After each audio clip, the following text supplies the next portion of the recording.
Are you suffering? Are you suffering from movement alienation? Movement alienation. We can think of this as well as movement estrangement, being estranged from one's movement, which has a connotation that it's something that we were once familiar with and connected closely with, and yet over time somehow it's become distant and become estranged from us.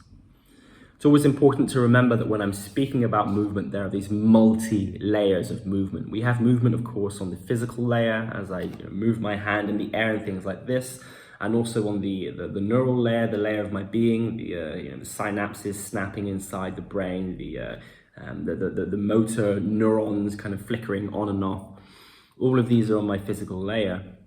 And yet, of course, we are born into movement because we are not isolated individuals, we are not islands.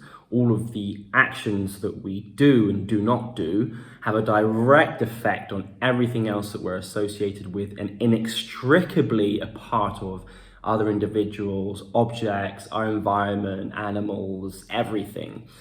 So we affect and we are affected. So this is the wider scale of things, right? For some people, this gets quite a bit kind of heavy. But actually, this is something that we can simply interchange a little bit. It's not exactly the same, but if we think about energy, we give off energy and we consume energy and we recycle energy. You cannot destroy energy, and arguably you cannot create energy. We're getting there, it's been done in some places. But it's just this thing that we're constantly in and constantly of energy. Just to bring this out a little bit, we are using the term movement, and it's not exactly the same thing, but it might help a little bit to see the extent of where this can go. We can think of energy on the celestial scale, and we can think of energy, of course, on the micro scale as well. So this gives an idea of the movement that we're speaking about. So being alienated from movement, let's initially think of the immediate layer of ourselves moving. So this term alienation, it has influences, of course, from Marx, his perspective of alienation in the workplace, the alienation of labor. So in the industrial age, of course, there's this huge shift from people working in the countryside and in the land, in the fields and things like this, whereby, if you wanted your milk, your daily milk, you'd have to find your llama, and every pull of that llama teat, every cling of that sound in the steel bucket was an extra milliliter of milk pulled directly from your hand. In this assemblage with you and this llama, the llama is, of course, in the process of lactating, and you're influencing it. So this is produced more so you can consume it, and then you can look after the llama. And of course, it's this process. You have a complete connection to your movement, because if you don't pull that teat, you ain't getting no milk.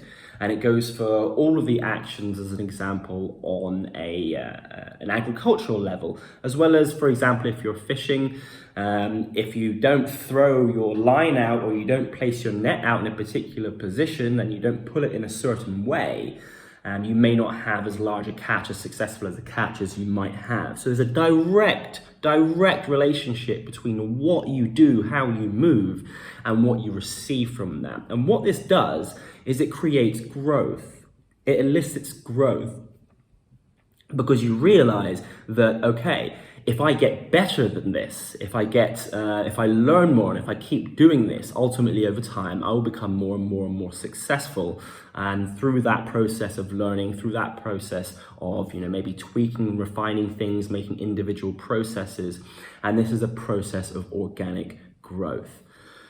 What this looks like on the level of physical practice is, for example, a practice in which the act that I'm doing, the movement that I'm doing, is the direct result of the action in and of itself. So I am doing the thing there for the sake of that thing, not for the sake of something else.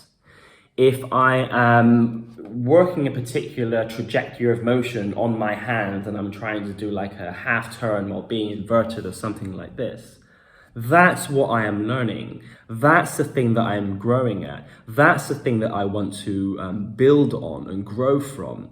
It is precisely in that moment I have complete connection. It is not as if I'm doing this movement so that.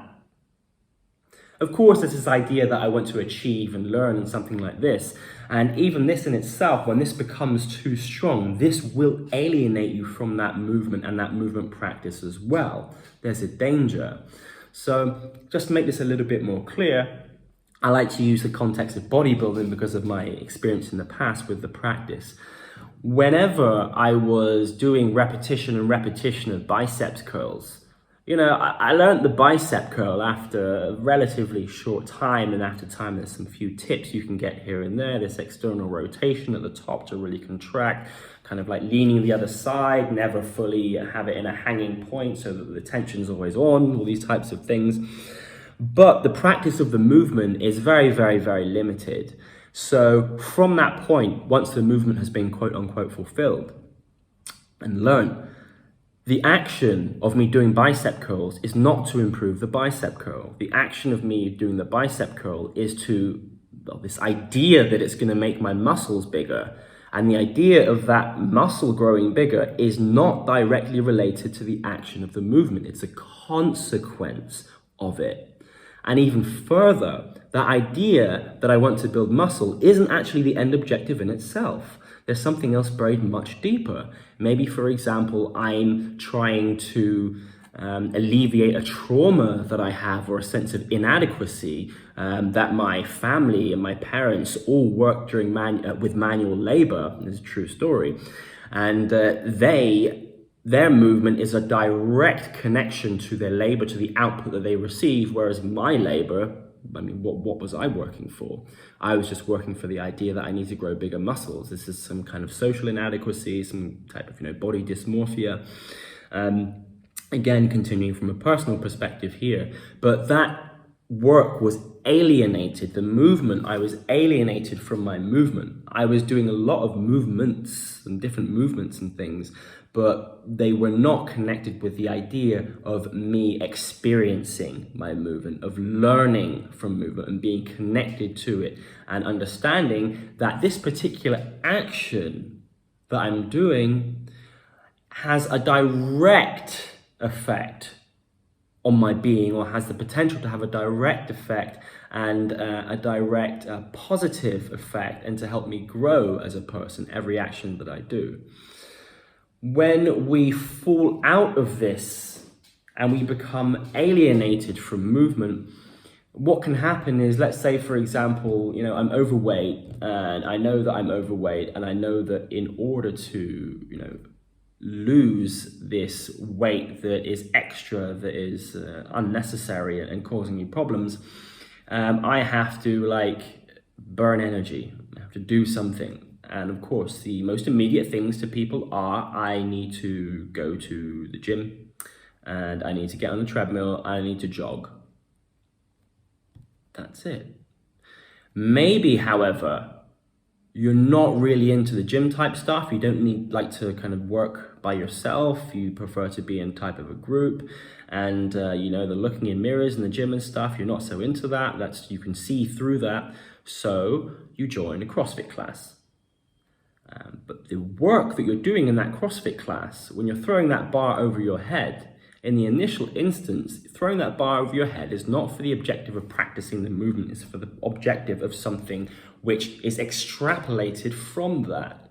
A sense of being in a community, a sense that you're doing something for yourself, because something is better than nothing, but then of course anything is better than nothing. The argument immediately will come up, of course, well, no, because I'm practicing my snatch. Yeah, but you were not initially going to that class because you want to practice your snatch. That is not the initial objective. That will come much, much later in the practice, and maybe never at all. Because if you wanted to practice your snatch, you don't need to go to a CrossFit class to practice your snatch. If you really wanted to do it, you would do it 3 times per week, and you wouldn't do it in a CrossFit class, because it's not the best scenario, the best context to practice your snatch. So we start to see how, wait a minute, some reflective questioning is required here, as it always is. Because in some cases, I will be practicing things, perhaps even for years. And I'll realize at one moment that I'm just doing. I'm actually estranged, I'm actually alienated from the movement that I'm doing. Because I feel like I just have to repeat this, I just have to do it, and the something else will come. And I'm not actually exactly sure what that objective is anymore. In the initial instance, it might have been, I want to achieve a handstand push-up. So I'm looking at all these kind of tips and ideas and how I need to, slightly planche forward, and the kind of the arcing pressing motion and the structure that I need to maintain. And of course, developing my handstand to an optimal point that I have something to press to, strength development if it's necessary, and things like this. So in the initial instance, when I'm doing those things, I'm very, very connected to what the potential outcome would be. But over time, inevitably, I start to just do, which is necessary to a point. Repetition is necessary to a point, but there's a difference between mindful repetition and mindless repetition. And again, both are kind of necessary to an extent. There are times when you kind of have to just push through and keep going and keep doing, but actually those are very, very few and far between when you really have to push. More so is a consistent stimulus that has a awareness about it, in that every movement, every action is connected and thought through and carried out with the understanding of the outcome of what we're trying to achieve. This becomes very, very difficult at some point, because it's something cultural that exists, that I move just to get something, to achieve something. I push that bar to get a bigger chest. I pull myself up to ultimately be able to do more chin-ups or something. I keep practicing this movement, this particular rotation, in order to be able to achieve a rise or some acrobatic movement. This becomes problematic when we forget the sensation of being in and being of movement, of that immediacy of what's happening right now, of the sense of pressure of my hand against the ground, of the centrifugal force as I'm spinning, of the stress and the strain on particular regions of my body and articulations more than another. And this is quite simply a change of perspective. It has nothing to do at all with your physical practice, your sport, your discipline, or anything like this.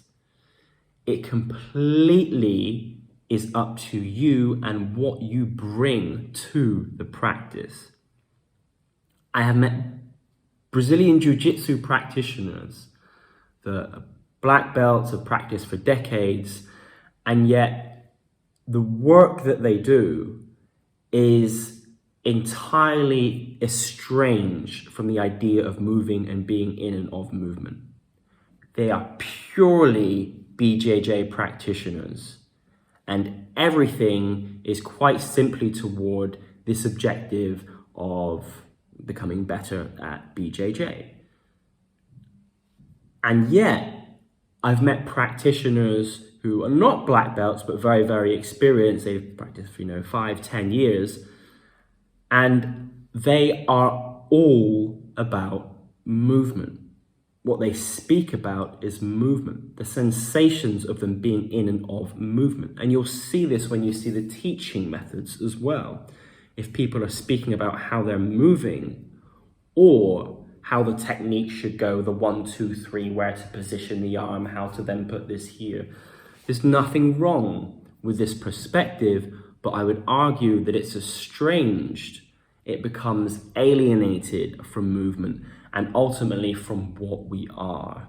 We are, I say again, in and of movement. So how can we improve this, and to what ends are we ultimately doing this for? Well, the ends that I would propose is nothing less than coming back to ourselves and understanding about what we are. And I use the term movement as such a wide-reaching thing, but it encompasses the entire perspective that we are all intrinsically connected. The world is one. It's not just the world, it's the whole, everything from the micro to the macro scale. It's all there. It's all connected. The idea that we are, these individuals and my individual ego inside myself, and I do my thing and everything I do, it doesn't have any effect to anything else. Well, I'm recording something now, and if you're watching this, it's affecting you in one way or another. And my anticipation that you are consuming this digital information is the whole reason I did this in the first place. So we are intrinsically connected. To assume that, it's just me speaking to a camera it's almost as selfish as me recording this in the first place. So this is the macro scale of what I'm referring to. The idea that we're in and we're of movement is something that when you're a child, it doesn't even come into your mind because you are of it. You just do. You experience yourself in being. You're experiencing all these sensations that you have. You swim in the river and the sea until you start to shiver and your lips turn blue because you are just in and of it. You're not thinking, oh, wait a minute, I better not do that because I might get sick and I won't be able to play my favorite game tomorrow. That's another layer. That's another layer that thinking in that way would simply alienate you from the experience of going in that river right now and enjoying yourself, and not even enjoying yourself, just experiencing and being in and of it. If, for example, I am so persistent that I want to learn this particular movement, I want to learn the helicopter or something like this, or I want to be able to lift a double body weight back squat, or I really want to grab this fly, that I become enamored by it, then the idea of I'm moving, the fly is caught, rather than me trying to find the best technique to find the fly, then I'm just absorbed in this technique of how I can, get it really quick. But if I've developed this, if I have built myself through the experience of being just of the snap of the finger, how the hand moves from a particular place, a sensation, at some point the fly will just be there.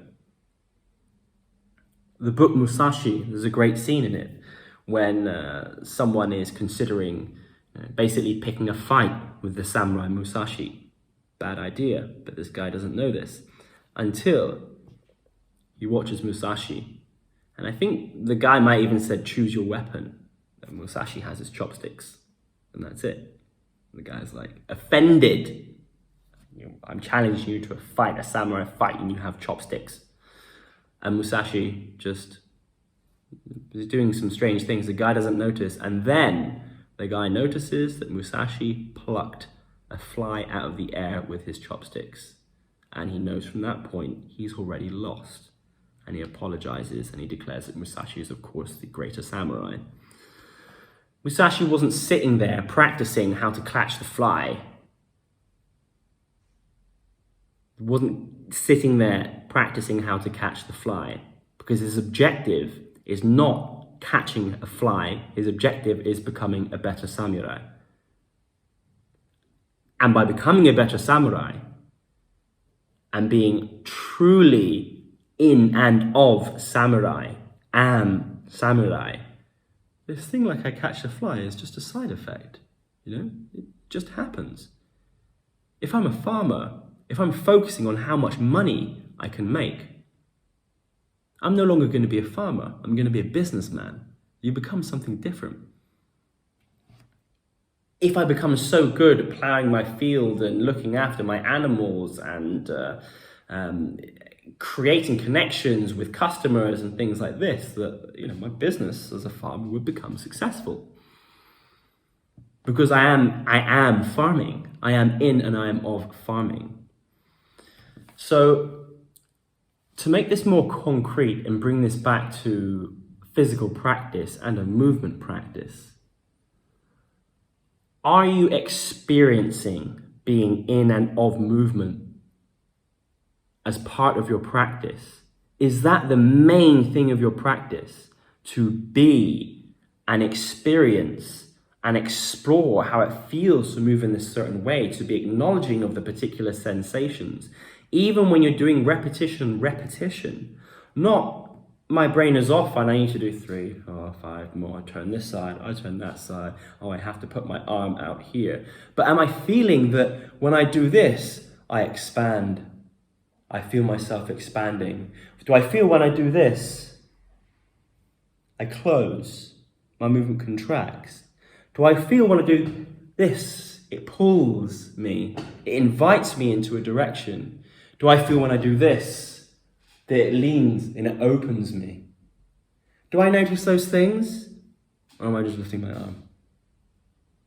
When I'm doing my handstand push-up, am I noticing about where the center of mass is based over my hands and the slight adjustments that I need to do to carry this out?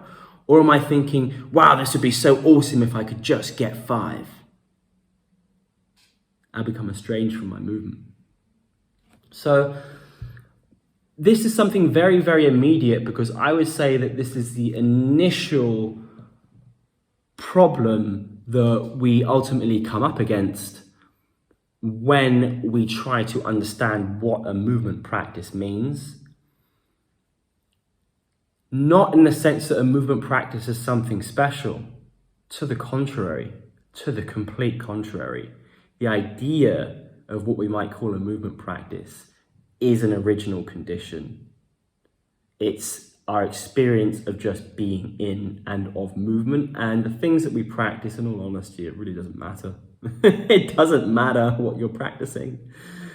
It does to an extent when we start to look at like the practice aspect. I mean, if you're really focused in your pistol squat and you're really into it, but you only practice pistol squats, well then your idea of having a physical practice that is based from a movement perspective is lacking, because there would be other things in there. You would say, this isn't enough. This is not exploring the whole potential of my growth.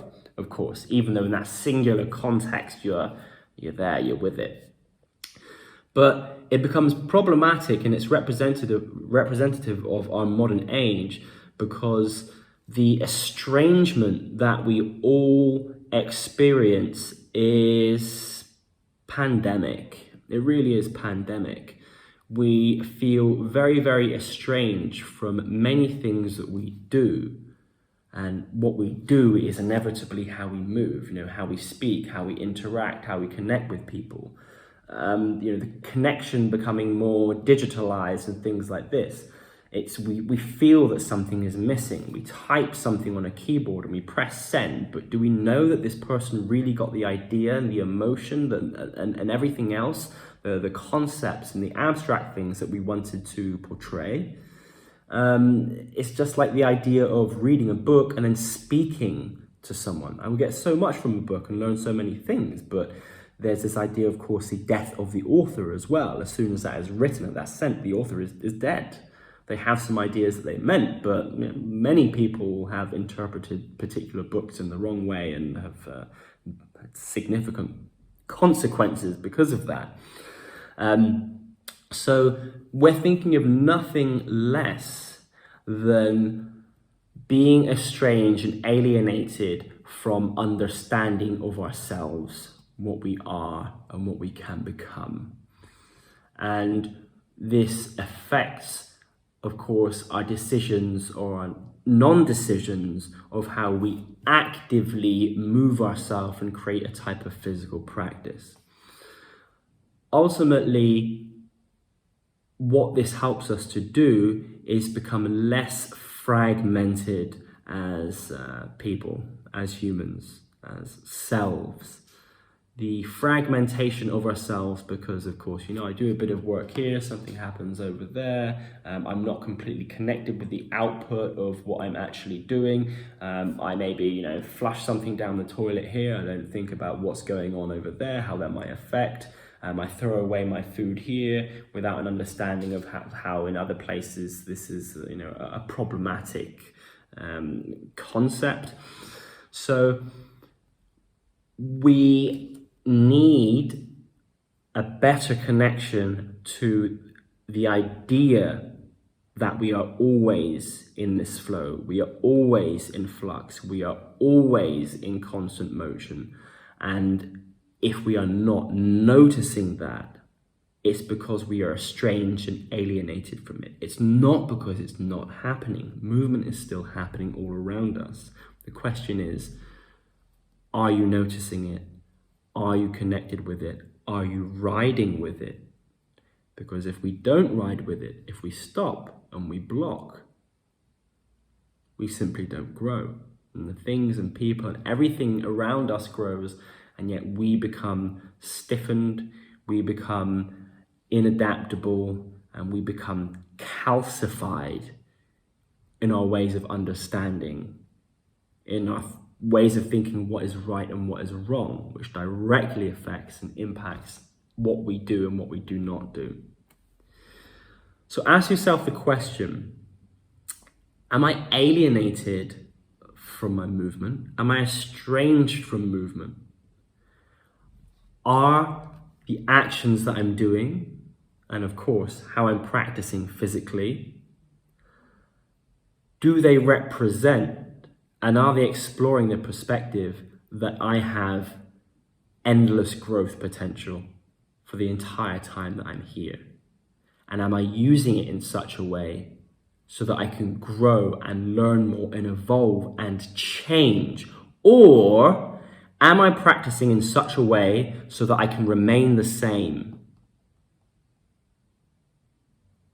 So that I can just remain the same. I do the same practice, work on the same things, with the same idea behind it, with the same perspective that these same things are the best things for me. Then we have to start asking questions.